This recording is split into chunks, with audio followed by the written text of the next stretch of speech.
All right, let's look at the homework 10.3, problem number 6. All right, so let's use the ratio test to see if this following series is convergent or divergent.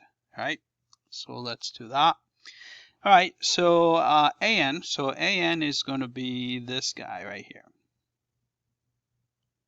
All right, so we want to do limit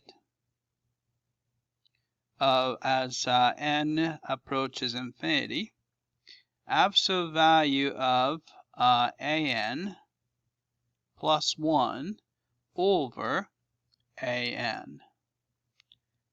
All right, so what's that? So limit as n approaches infinity, so we'll take care of that later. So we have an absolute value. All right, so first we have to put the an plus 1.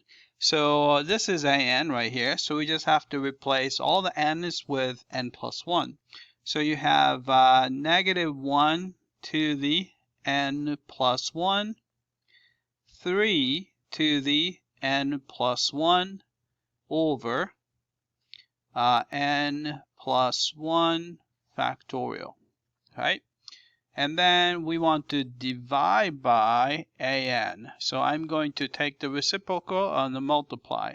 So I just have to put it upside down. So you have n factorial is on top, and you have a negative 1 to the n and a 3 to the n with the absolute value sign. All right, so let's clean up.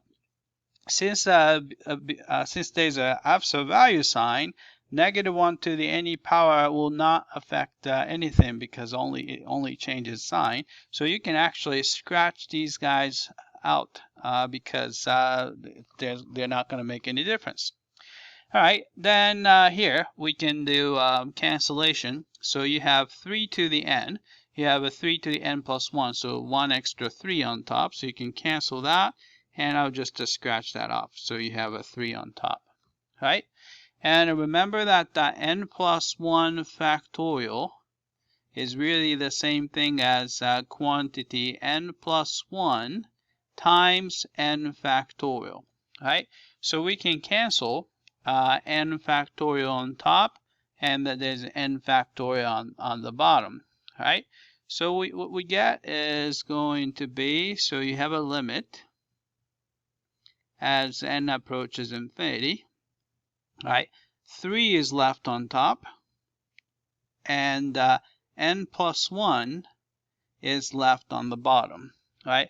We don't even need the absolute value sign because everything is non-negative anyway, so we're going to just leave that. You can put the absolute value sign in, but we don't really need it. All right, so this is going to be, since the denominator gets larger and larger and larger, so 3 divided by a really big number is going to approach 0. Right? Since 0 is smaller than 1, so we know that it's going to be convergent. All right, so let's type it in. All right, so we got 0 for that, and then which is less than 1, and it has to be convergent. All right, let's check the answer. All right, I came back and looks like we got everything correctly. All right, that's it.